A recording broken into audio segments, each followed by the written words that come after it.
Hey guys, make sure to subscribe and hit that notification bell to be updated every time I make a new video. Thanks, let's begin. Congratulations, you actually made a red balloon kind of creepy. Eat that, Pennywise. Shit.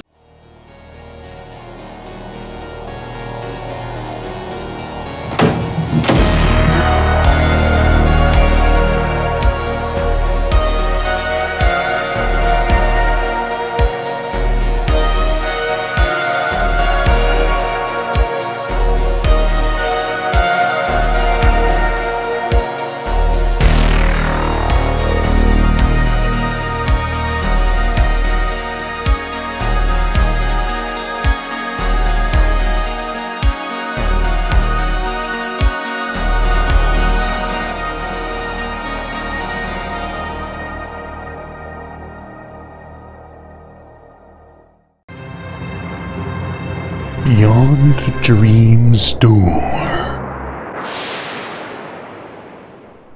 This is the 1989, released on video in 1990, Lovecraftian horror film directed by J. Wolfell, who also directed Trancers 6 and Unseen Evil, the latter of which I actually saw way before this movie. Beyond Dreams Door was based off a short film of Wolfell's of the same name. On a side note, the newly commissioned artwork screams the Video Dead's poster art. But I love it.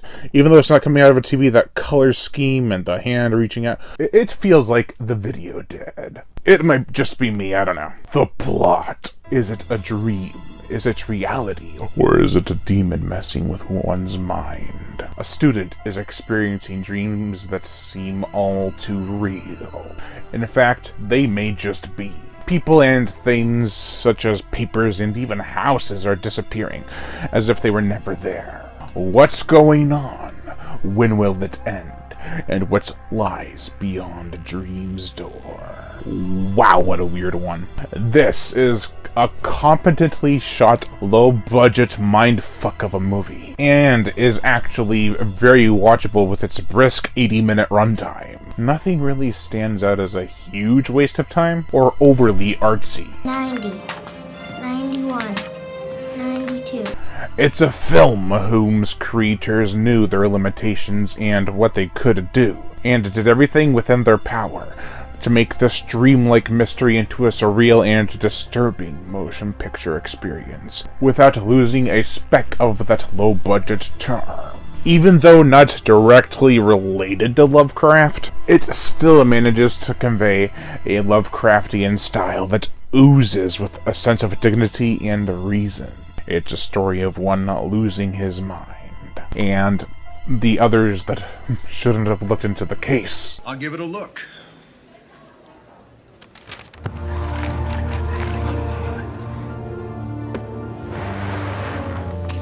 Although in a sense he isn't really losing his mind, rather he's spiraling down into a state of madness caused by an outside existential force. Benjamin Dobbs, played by Nick Baldessar, is a handsome young man with a bright future and a character whose actor has a badass last name, Baldessar. However, there is something off about him. Like he doesn't know much about personal boundaries. I know where you live.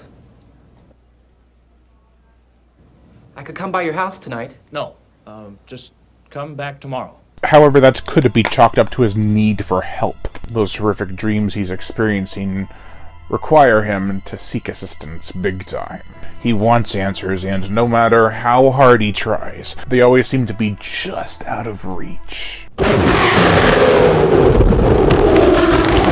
Dobbs is a dreamer. There have been many like him before. He's not a dreamer in the sense that he just has dreams and then wakes up and they become reality, or even just dreams where nothing actually means anything. When Benjamin Dobbs wakes up, his dreams follow. Not always clearly and concisely, though. Baldessar, despite having a badass last name, actually portrays Dobbs with a sense of uncertainty and likability. It's not like he wants to fit in, but he wants to find someone who can help. He has dreams about parents and a sibling, despite him maybe having parents still alive and never having a brother, or any sibling for that matter. It really makes you scratch your head at first, like many a thing in this movie. Eric Baxter, played by Rick Kelser, is the unlikely one.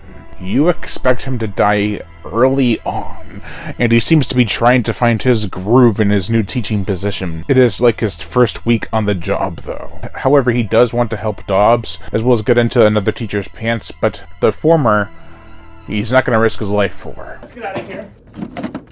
Come on!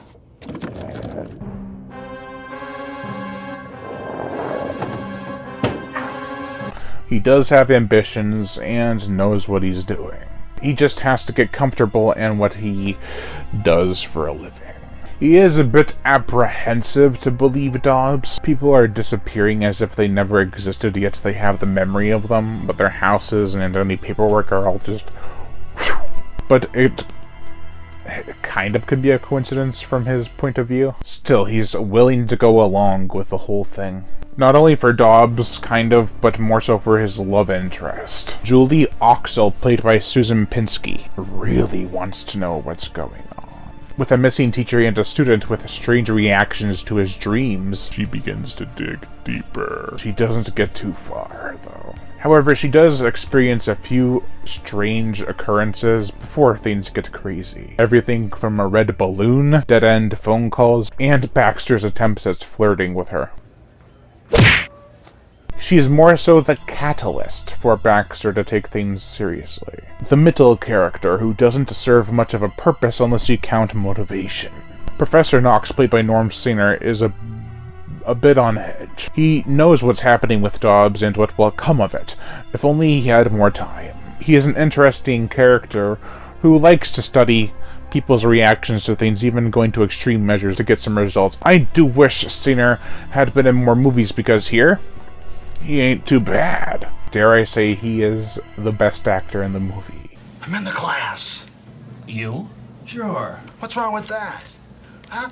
Look, I didn't have the money before. I'm not cool to room temperature yet. That's not to say anyone is downright awful, though. In fact, the performances range from almost passable for a theatrical film to knockouts from a straight-to-video film from the early 90s. The actors take things seriously and do give adequate performances for what kind of film this is. There are literally only 4 protagonists in the entire film.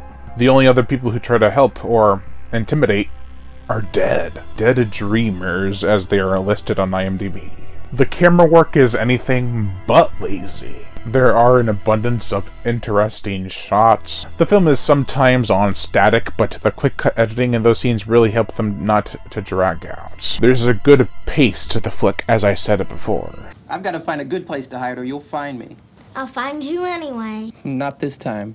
I'll find you. As for the bizarre imagery in the film, Benjamin Dobbs sees some weird stuff. From a fictitious, frightening sibling, to a weird, big, yellow-eyed monster, to a naked, seductive succubus of sorts, it all stands out. Hands reaching up for Dobbs could have been kind of cliche, but here, with them moaning and the coloration of the shots and Benjamin Dobbs standing over them, makes it feel more important, grand, and even epic than it should.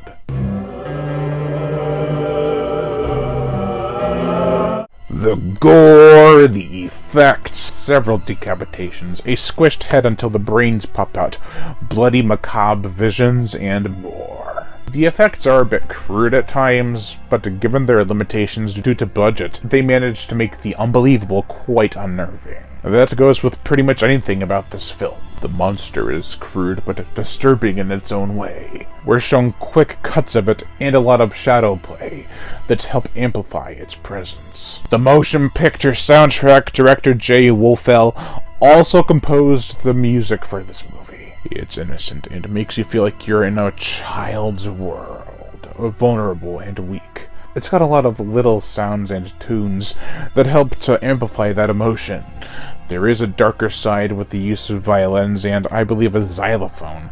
It really is an effective soundtrack. Overall, for what could be attributed to having all the qualifications and limitations of a student film project, this is surprisingly captivating and horrific. Coming off the last film in this homegrown horror box set, Fatal Exam, it's a major step up in almost every way. Whereas Fatal Exam was meandering and dull, this, while having a handful of slow parts, is quite a different change of pace. Beyond Dream story should not be missed, if you're a fan of the surreal and abnormal. I'd definitely check this one out, if not for the charm and style, for the gore and innocence that are both showcased rather seamlessly in this film. Overall, I give Beyond Dream's Door a 2.5 out of 5. Thank you all for watching. Just hit that notification bell to be notified every time I make a new video, and as always, subscribe.